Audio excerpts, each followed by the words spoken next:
Hello friends, good morning and welcome to the EduSat Network. Our topic of discussion today is part of our series on writing in India. Friends, yesterday we talked about Tagore's poetry, and today the discussion shall be upon Tagore's fiction and other prose writings. And for this discussion, we have thus in our studio our same subject expert, Dr. Anand Prakash, retired professor of English, University of Delhi. Sir is currently editing the International Journal, Journal of Literature Studies, and the Hindi journal Yug Paribodh. So, with this introduction, I would like to welcome sir and also request him to begin today's lecture. Thank you, sir, for coming. Thank you, Urvashi, and viewers, welcome. And today I continue with what I said yesterday regarding a perspective on Tagore. And at the end of the discussion yesterday, I talked about certain poems that he had written under the title Gitanjali. And the connecting point between yesterday's talk and today is that Tagore is at heart a romantic. He uses imagination, he uses fantasy, he uses a vision, he uses some kind of a utopian vision, so that the world that is at a particular juncture today improves itself and becomes a better place to live in. And for that Tagore keeps dreaming all the time. And in fact, the phrase that I used when I was preparing notes was that he is a romantic to the core. Now, because he is a romantic to the core, so his romanticism would be manifest, not merely in his poetry, in his poems, but also in his prose writings. So we have to keep it continuously in mind that in prose writings too, he is able to retain his, what I call, romanticism. I give an example of romanticism from one of the poems that I was supposed to present yesterday. Not a poem, but just a line from there. And that line will explain as to what I mean by Tagore as a romantic poet, or a romantic writer, or a romantic individual. And I quoted, I quote today from the song 60 of Gitanjali to start the discussion about Tagore's romantic penchant and inclination. He is talking about children who are playing on the seashore, and he says, as a poet, "They know not how to swim, they know not how to cast nets.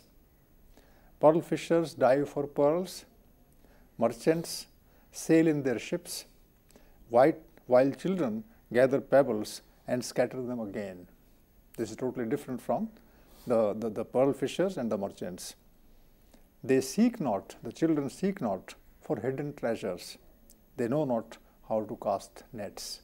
And the moment he says how to cast nets, then it's not merely the fishermen, it's merchants, it's all other people who believe in some kind of progress and development, and who believes in widen their nets so that more and more comes into it, and then they are able to own it. So far as children are concerned, and Tagore is glorifying very rightly children, they are not interested in these things. They are interested in life as it comes, and they are always full of wonder. And Tagore seems to more or less totally identify himself with children, because he also looks at the world with a sense of wonder, with a sense of identifying beauty there, spontaneity and harmony there, and he is able to, and he tries to capture that harmony in his poetry. But then when he comes to prose, then this particular emphasis on spontaneity remains. It is studied further in different circumstances, and Tagore is then, of course, writing not in his poems where he can evoke, where he can use telling phrases like casting nets, but then he will talk about the details of life. So I start by saying that in his prose writings too, Tagore is basically a romantic, a person who dreams about things better, and who also is full of pain, because those dreams don't stand fulfilled in the reality that he depicts in his prose writings.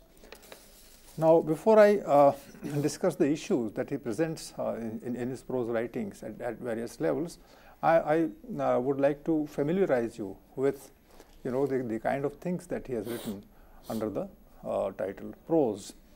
Now, the first question that comes to mind is that prose is a very young form of literature.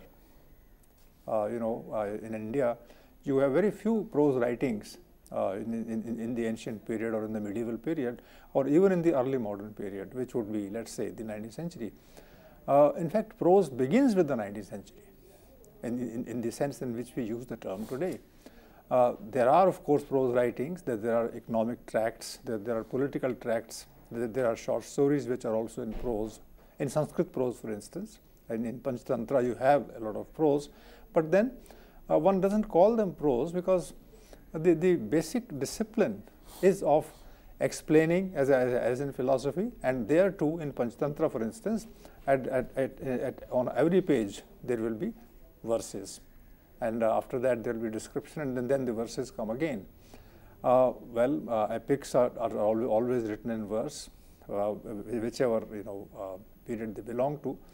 So in India, you don't have any strong tradition of prose. The prose is there. For instance, there are certain plays in which prose occurs, but the Bharatiya Natya Shastra, for instance, would say that prose is meant for the ordinary masses, and poetry is for the privileged. So anyway, so far as the rise of prose is concerned in the Western world, it starts also there very late. It's there in the 18th century in a big way. And see the wonder. Once prose comes into the domain of literature, then almost all writers start writing prose, and prose becomes a dominant form in the 19th century onwards. So Tagore also started writing prose very early, and then then one knows as to why prose was put to this kind of use. Before I begin, telling you about the prose writings, I raised this particular question: why does one write prose? Why does one choose to write in prose at a particular juncture in history? And let me now probe my friend Urvashi as to how to address this question. That at certain points of time in history, people feel like writing in prose, and why so? Because she is also well conversant with English literature, and she knows the development in the 19th century. In India, Indians also start writing in prose. Why is it? What's the need of writing in prose, and how do they really respond to it? Sir, with respect to this, I would like to say, as you also mentioned, it was the language of the common masses. And in order to get an idea across the larger set of people, one would try and write in prose to gather a larger audience. I think I would like to see that as a reason. Yes, that's right. So in fact, and I'll extend this point further that Urvashi has mentioned, that in the modern times, in the times in which the trends that we face today started in the 18th century, for instance, in England, or the 19th century in India, what has happened is that the center stage is now occupied more and more by the common masses. They were not allowed to come forward till the 18th century in England and until the 19th century in India. They were not allowed to come in the forefront of political or social happenings. Nobody talked to them, nobody talked about them.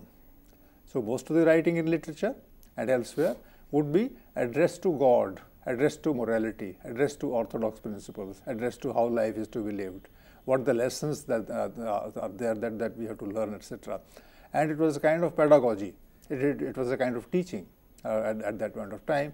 And when you teach, then you don't bother about the requirements of the people whom you teach, because you are basically preaching what you believe in.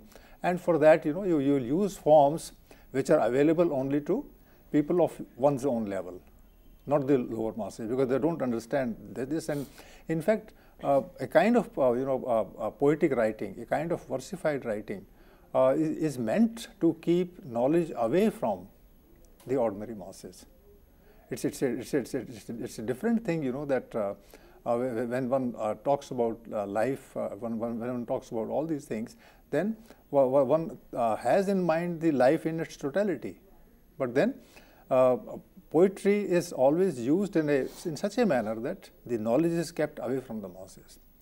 Now, see the other side of it, that poetry is as old as the hills, and initially poetry was deeply rooted in the experience of the masses. That was a different period. But as time passed and as divisions in the society became clear, then the privileged ones would always talk in a form which would be easy for them and not for the others.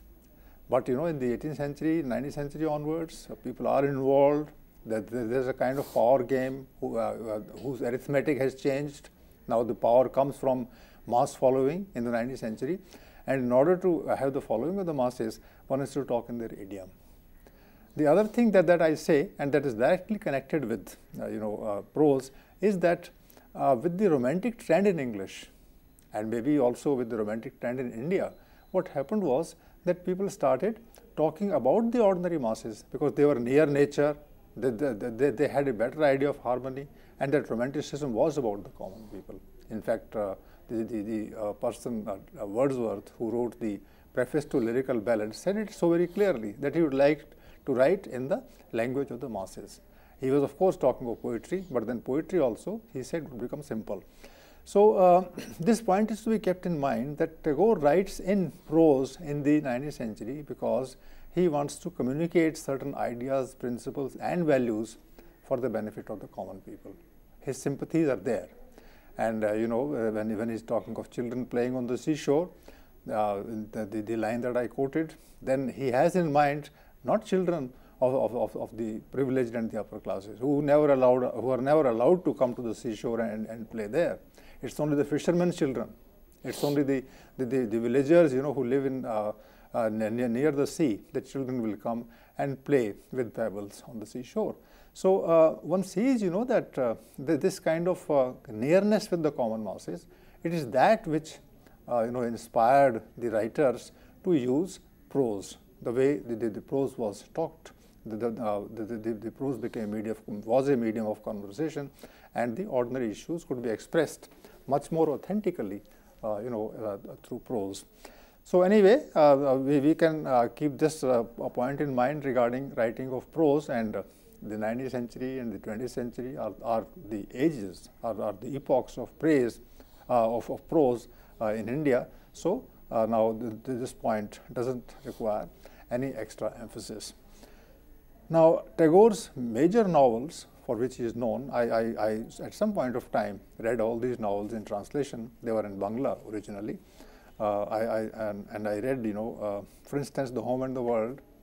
This is one of the major novels of Tagore, and this was written in Bangla as well as in translation in English in Tagore's own time. In fact, in the second decade of the 20th century, the English version of The Home and the World had appeared through publication. Then he wrote a very famous novel called Gora, and there was a third novel that is also famous. It is called Chokher Bali. Now, Chokher Bali, actually Bali is hair, Bali is Bal, and Chokher is Chakshu. Chakshu means eyes. So maybe some small little part of hair has entered the eye, and the eye has started is troubled because of this. So these are the three novels that I can think of straight away. And the common thing about these novels is, and I'll talk a little in detail about the first novel. The common thing that occurs in these novels is that they take up issues of society and politics, one. Secondly, they talk about the ordinary details of life, whether the life is supposed to be lived in a village, in a small town or a city. But then it is the life of the common people. And the third thing is that particularly in the case of Tagore, the common masses and women are inseparable. So you will find that when you read Tagore's novels, then women characters come out as very strong.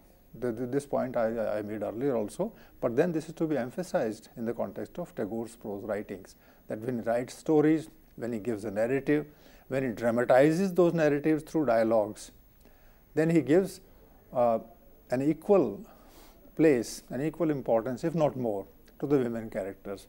Now, look at this particular novel, The Home and the World, which was available in the second decade, as I said, through Bangla and through English translation. In this novel, there are three characters, and two of them are men, but there is one woman, and the sequence of events that revolves around the woman character. Now, there is the woman's husband, there is another person who is a political activist, and there is this woman.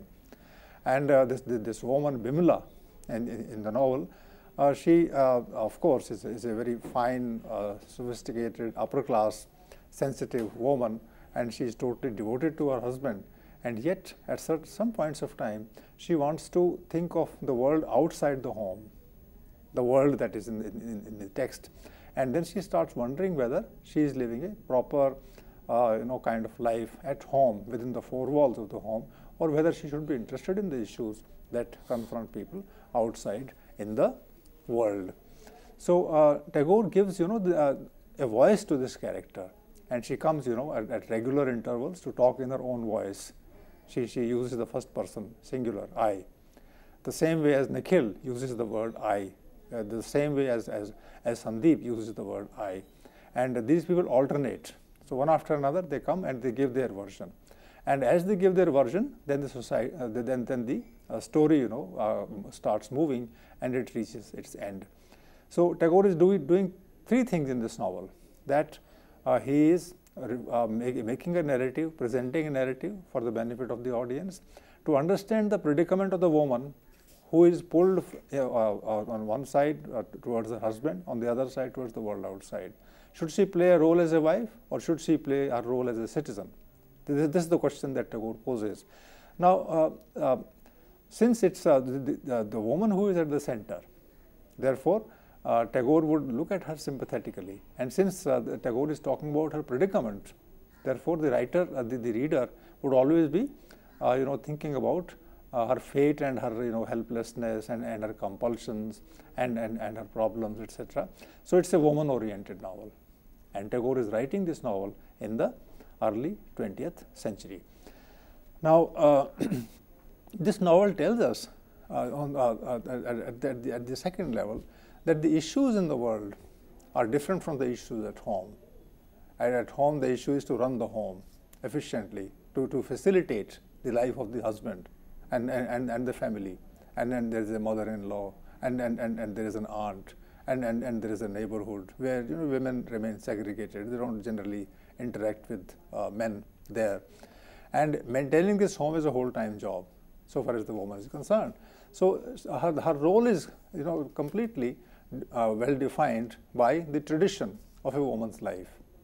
Now, is this tradition enough to let the woman fulfill her wishes and desires within the structure of the home? This is the question that Tagore is raising here, and it's a very difficult question to address, because all of us know that women cannot move out of the four walls of the home in the early 20th century.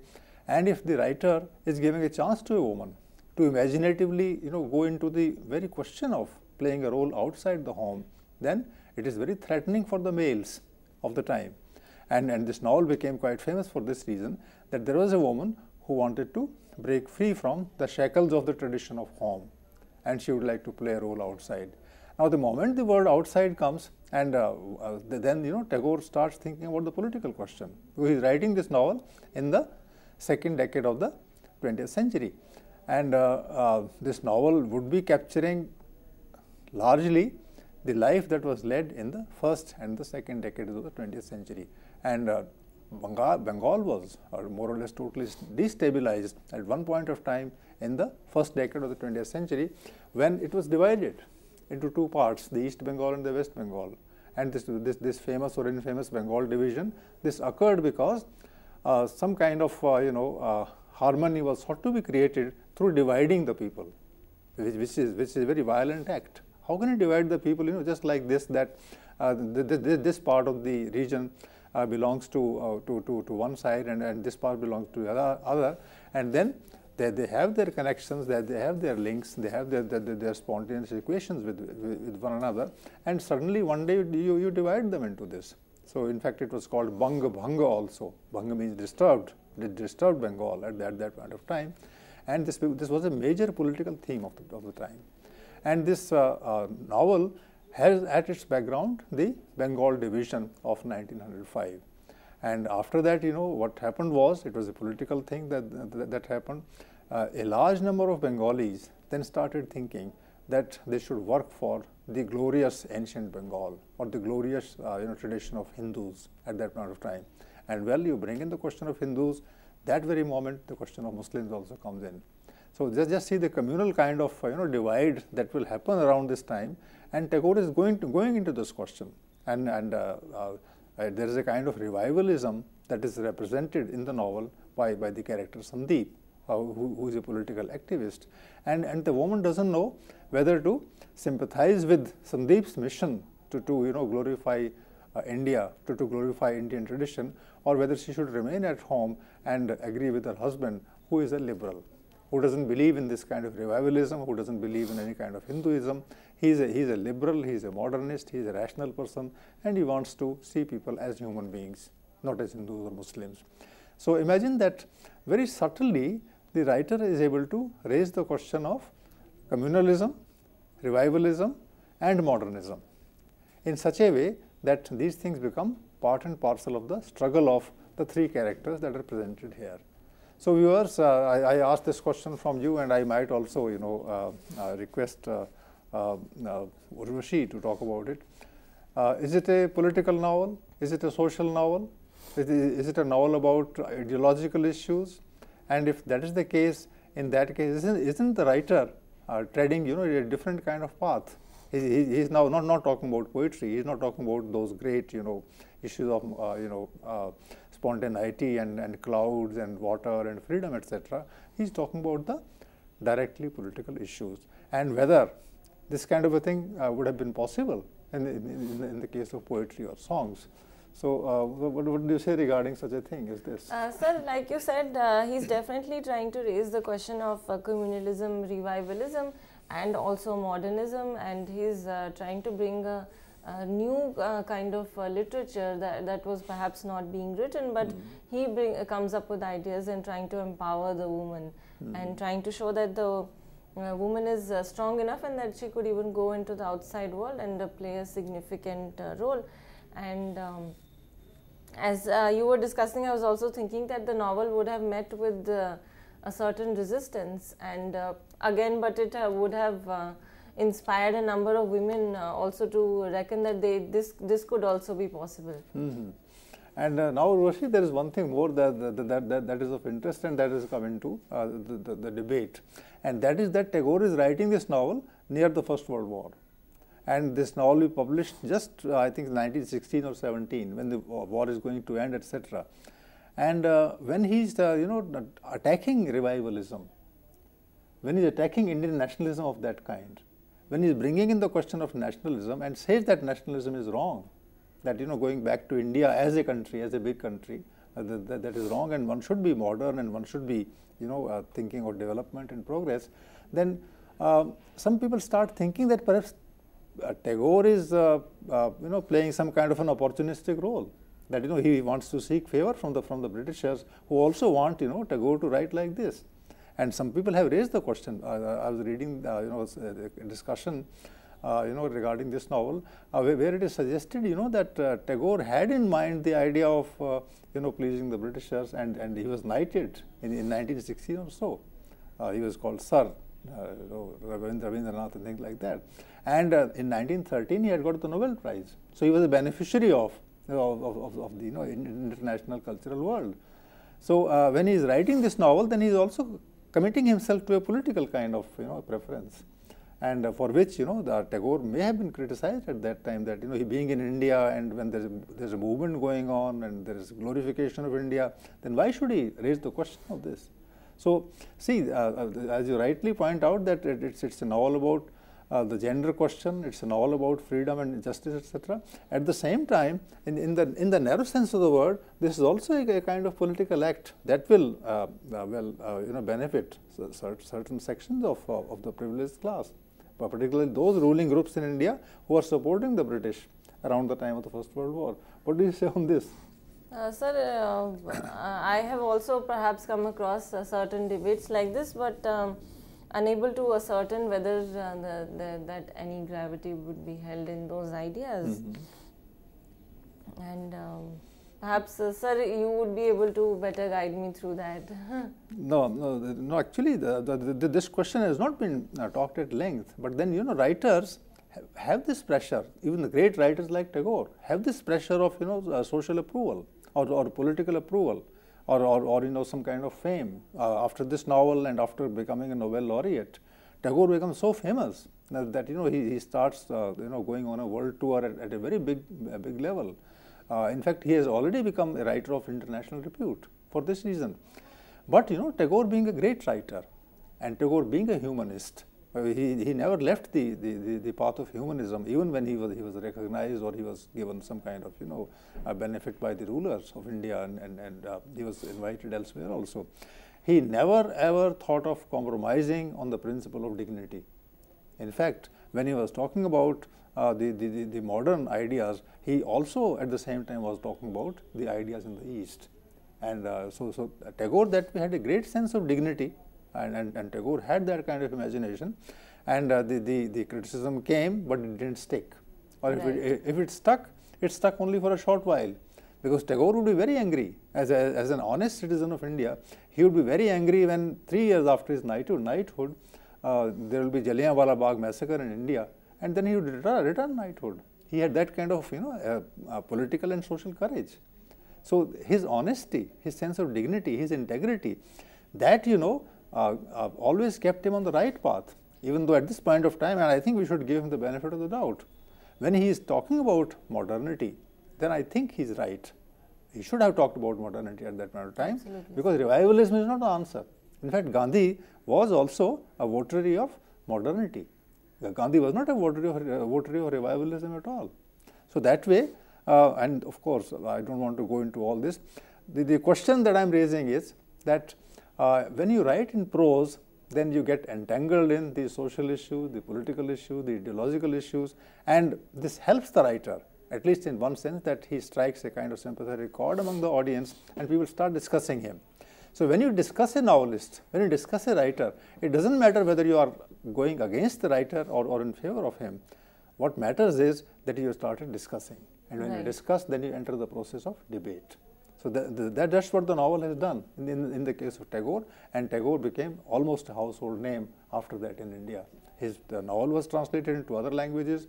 People wrote long discussions on Tagore's writing as a novelist, and for this reason, Tagore played that kind of a role which very few writers have a chance to play in India. So it is clear that great writers sometimes are swayed by direct influences of the time, but then they easily move out of them because their main motive is to raise the questions and to answer them to their best capacity, to the best of their capacity. And if they are faulted by some people, then they also work it out intellectually and creatively, and then they're able to show that clear path to the audience also. Right. So this is how I sort it out. So just curious, when the novel came out, of course, there would only be a limited section of women who would be reading the novel. But I'm just curious about the kind of responses that they might have come up with. People were shocked. And women, as you rightly say, that they were not educated enough. But I think in Bengal, education came much before it came to other parts of India. So in Bengal, women would have read it. But the liberal men also liked to give sympathy to women. Absolutely. And for that reason, a kind of feminism was served. A purpose of feminism was served by this writing, because this is the time when Gandhi ji also gives a call to women to shed the veil, to come out of it, and to start taking part in the political struggle against the British. Gandhiji asked his own wife a little later to come out onto the stage and talk to women. There were, women activists. There were, sections of women, political organizations, social organizations. Other writers in other languages like Premchand would take up the cause of women in the 1920s under the impact maybe of this. There are certain novels which are written around the same theme and in answer to what Tagore has said, even in Hindi. So these things, continued from there, and I believe that Tagore had this kind of a role to play at that juncture. Thank you, sir.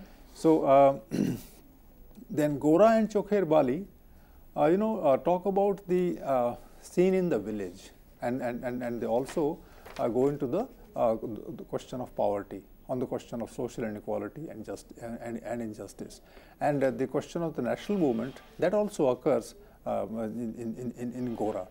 So what Tagore is doing is that he is taking literature away from the domain of the privileged sections, the high and mighty kind of poetry and song, etc. And he is now talking about people's homes, their neighborhood, their streets, their mohallas, the marketplace, the pettiness of certain traders and all those things. And then through them he is able to also identify aspects, which connect him with that romantic view, that romantic view where all human beings are finally human beings, and if they are human beings, then they have that element of greatness. So this is what I say about his novels in general and The Home and the World in particular, and I shift from here to his short stories. I'll not name many, and one requires really good memory and a good textual, understanding of on the short stories. I've read a few.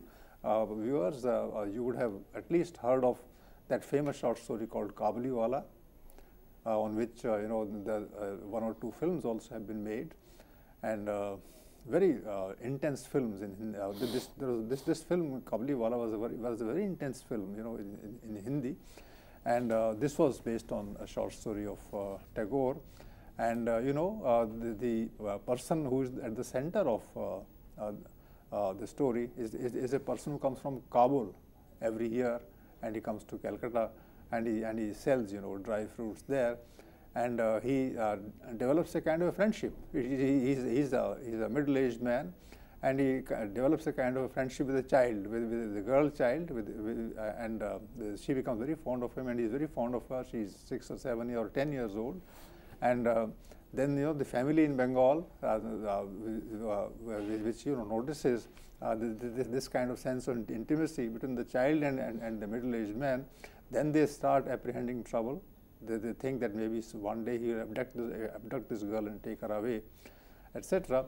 But then finally Tagore reveals that this person is seeing in this girl the picture, the image of his own daughter back home, whom he has left behind, and that he's living that kind of the role of the father here, and this this girl sustains him away from his home, and he has to rush back to his country because he loves his country.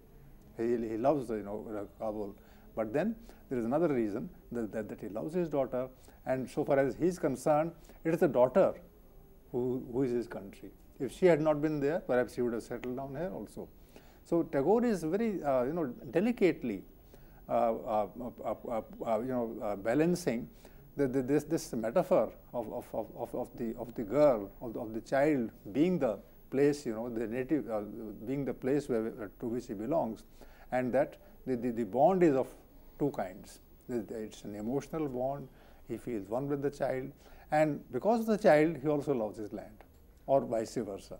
So that way, see the kind of delicate things that he is able to project in this short story.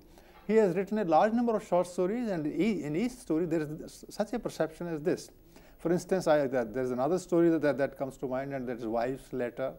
It's a famous story, and this wife is an upper class woman in a village, and there she is very badly treated by the family, and she wants to protest, and she writes to her husband the letter, and the husband doesn't give much thought to it, and she suffers all the time. And well, then he is able to probe the deeper aspects of psychology and of pain through this letter. And more important than all these is that he is making this woman write the letter. So you can I of course analyzed it in some detail in one of the articles that I wrote for a magazine. But at the moment, what I particularly recall is the pain and suffering on one side and the courage of the woman on the other. She was able to articulate her fears, her apprehensions, her anger, and she took certain steps, and she articulated this all through the letter. So giving a voice to a woman, and not just a voice, but also that kind of an assertive role. This is what Tagore was doing. And if women had read this story, if they had read the letter that she wrote, the whole story is woven around the letter that she is writing, then one knows that Tagore's heart is with the poor, helpless masses who are poor and helpless because of their social compulsions. But when they come to writing, when some kind of a decision is to be made, when they have to take a stand, then of course they become fearless. So imagine the helpless and the weak has the potential to become brave and confident, and this is what I call the romanticism of the writer. That the writer is able to dream of a certain potentiality in a person who is traditionally suppressed. And this is remarkable, and Tagore is doing it all the time in his short stories and in his novels, which are both, of course, examples of prose writing. Now, there are three other categories under which Tagore wrote prose all his life. And these categories are different from fiction, because then he is talking directly to the audience, directly to the readers.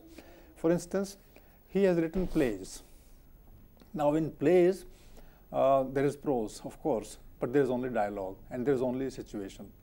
And a play is not merely words. A play is also gestures. A play is also enactment of certain roles on the stage by actual human beings, men or women. And therefore, it becomes more of a social act, more of a cultural act than a literary act. When you are enacting a play, when I am enacting a play, then I am producing the play on the stage where actual living people who breathe and like us and talk like us and move around like us, it is these who are playing their part on the stage.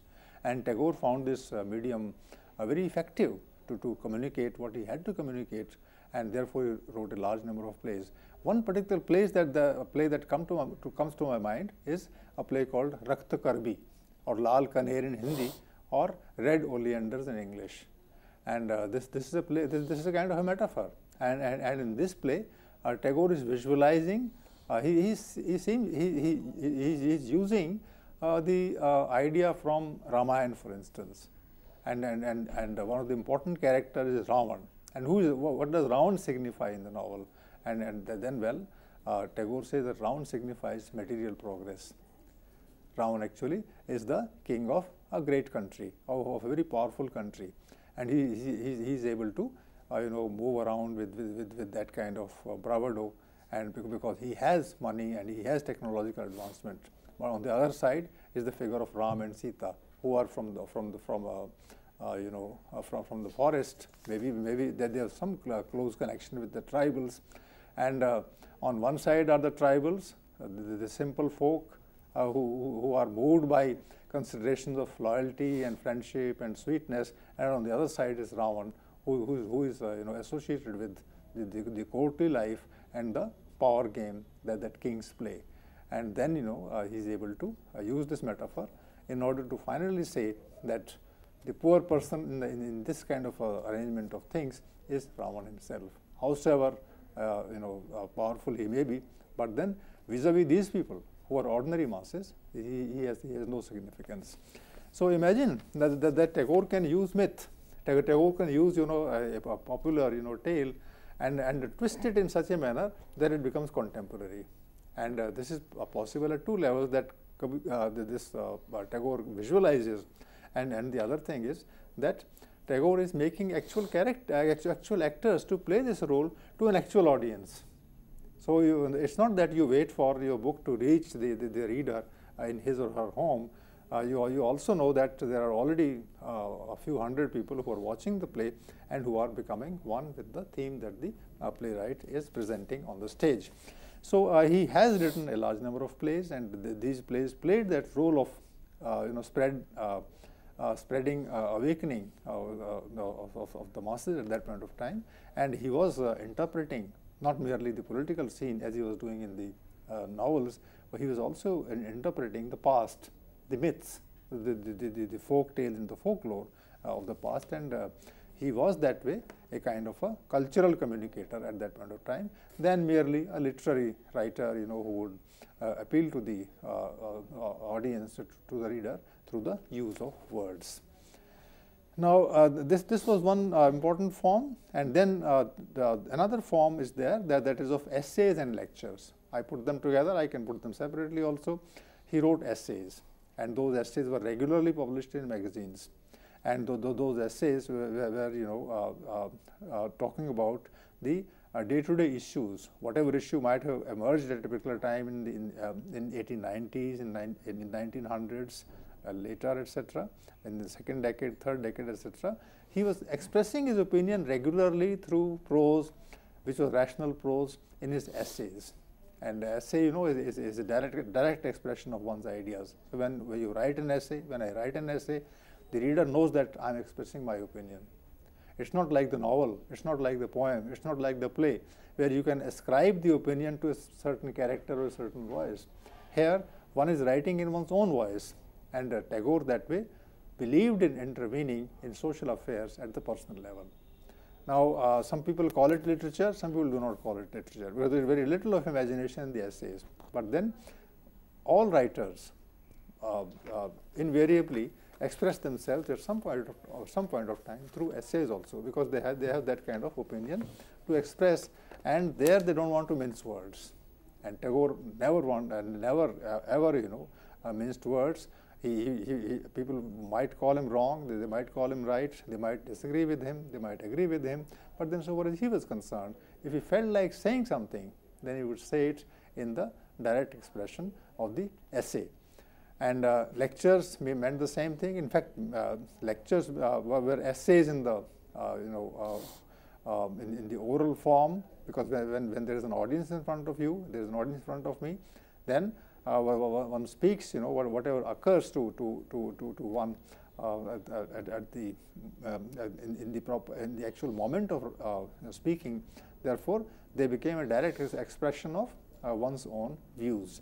So, in essays and lectures, he took up issues, which were philosophical in nature. He was not particularly in the lectures. He was talking about philosophical aspects, and he was talking also about the larger problems of life. And because these lectures happened also in other countries, so he was using English. He went to America to talk about certain issues. He went to England, he went to Germany, he went to China, for instance, he went to Japan, and there he gave a series of lectures. And in these lectures, he was talking about the issues at the world level, issues at the level of the humanity. And for instance, one very important issue that he took up was of nationalism. Now, what does nationalism mean in the international context? This question one may ask. If I am an Indian and I'm proud of being an Indian, and if I go and say this to people elsewhere, then straight away the suggestion goes, that they should also be proud of themselves, and I am proud of myself. So some kind of dichotomy occurs between me and them. And Tagore tackled this question of being an Indian and being a person from elsewhere. So does that necessarily divide the two people into two different communities? So this question is very important even today.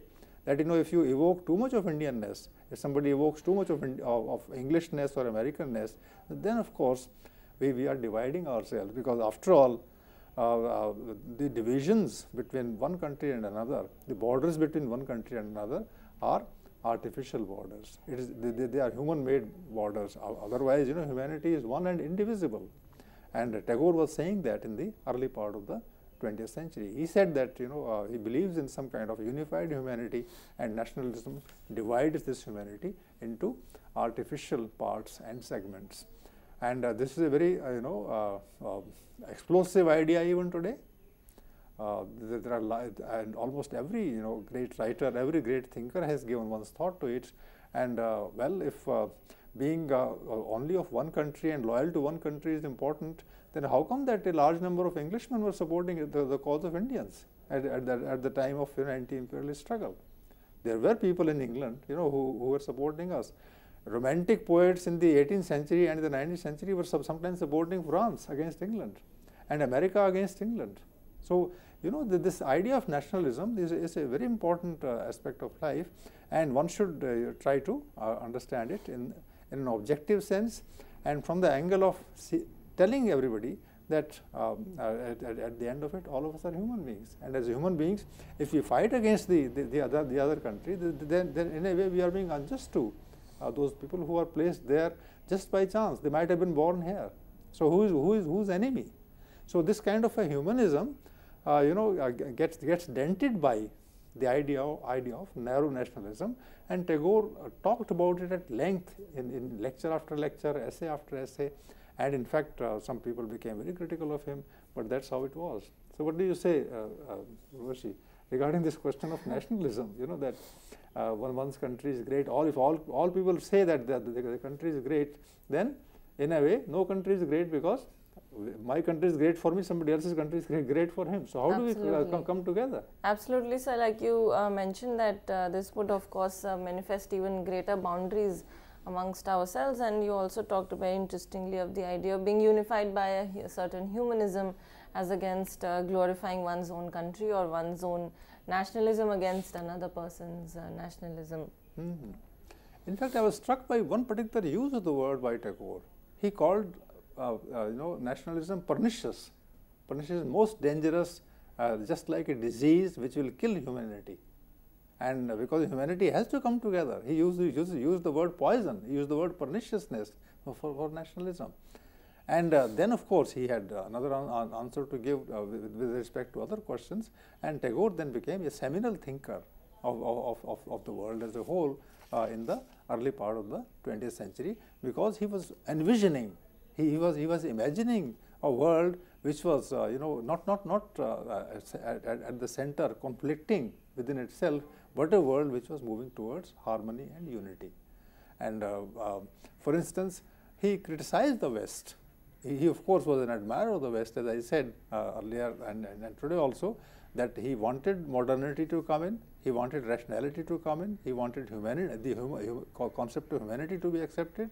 At the same time, he found that the Western world was lacking in what is called the spiritual values. This is said very clearly, that I have noted down these particular aspects of his essays, that he was talking about in his lectures. Nationalism, openness of mind. Nationalism was for him narrow. Rationality.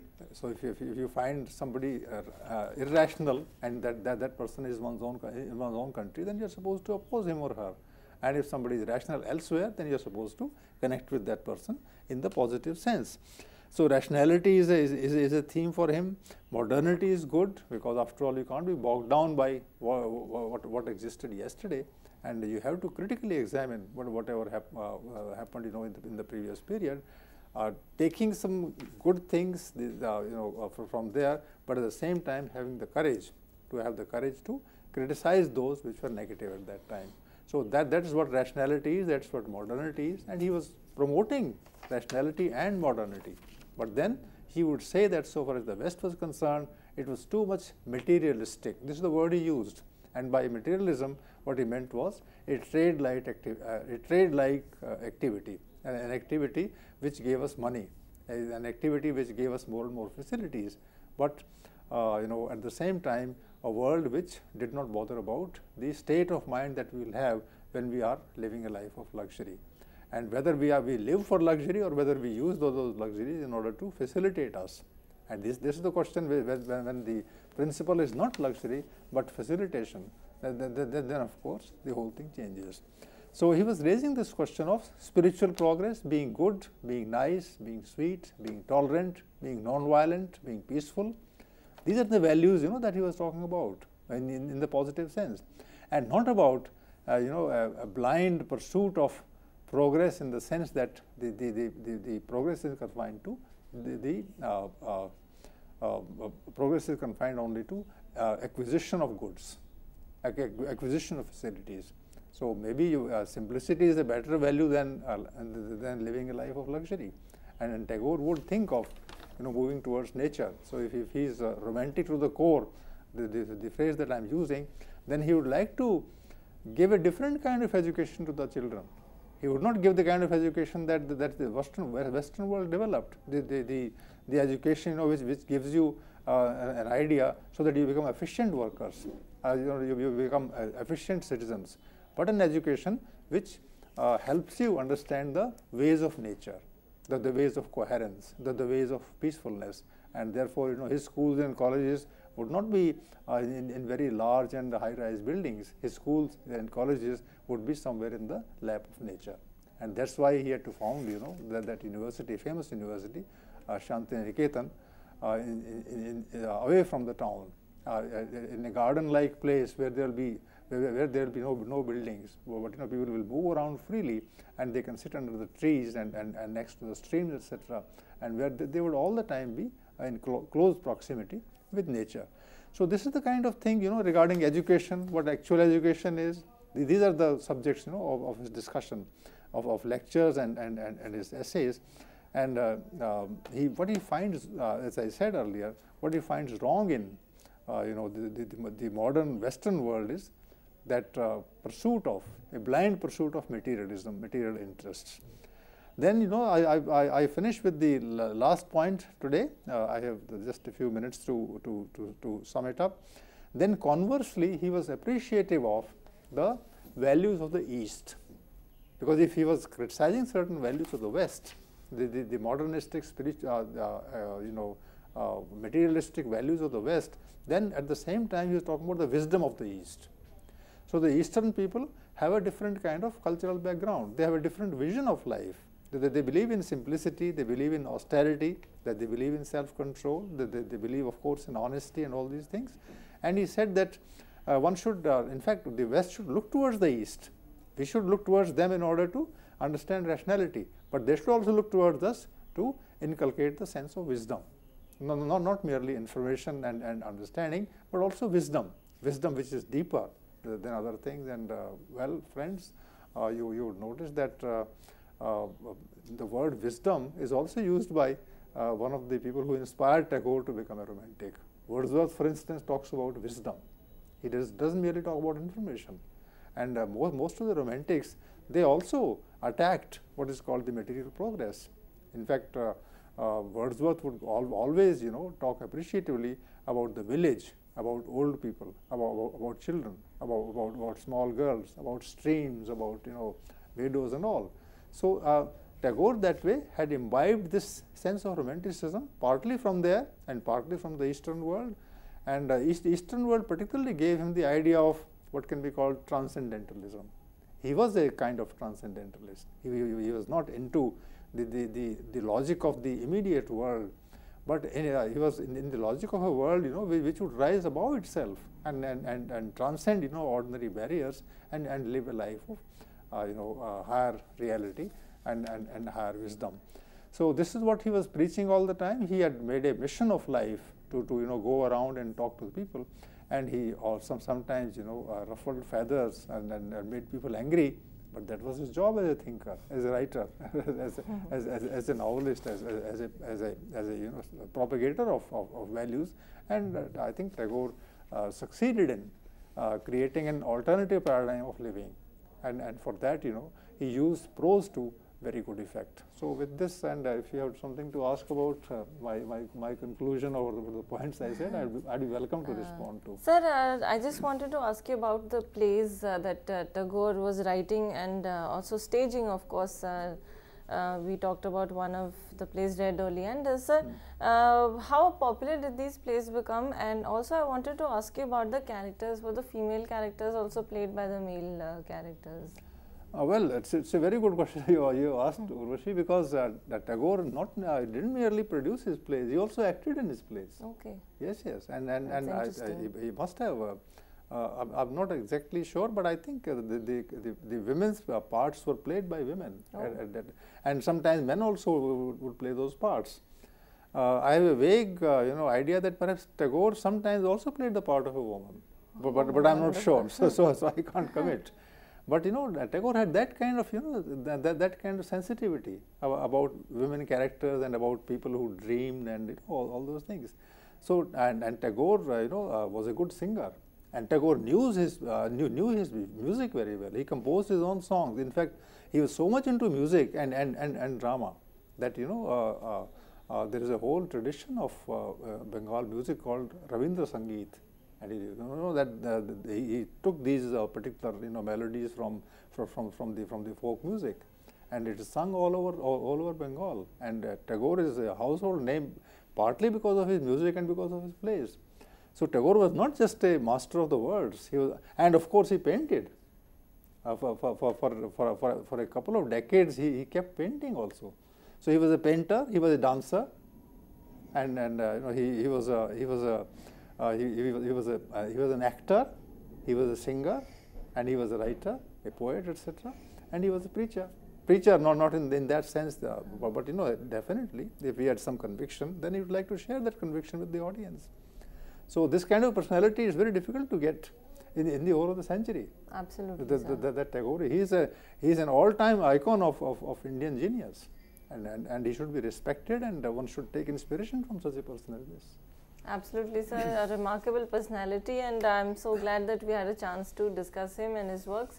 So, friends, this was our lecture on Tagore's fiction and other prose writings, but we shall be back more with other writers. Of course, we are going to talk about Iqbal in the next lecture tomorrow, so I would request you all to be watching that. And with this, we thank sir for being associated with us. Thank you so much, sir. It's really a pleasure that we have you, and with this as part of the series on writing in India. Thank you so much. Thanks, Urvashi, for keeping company. And thank you, friends, for watching. Have a great day.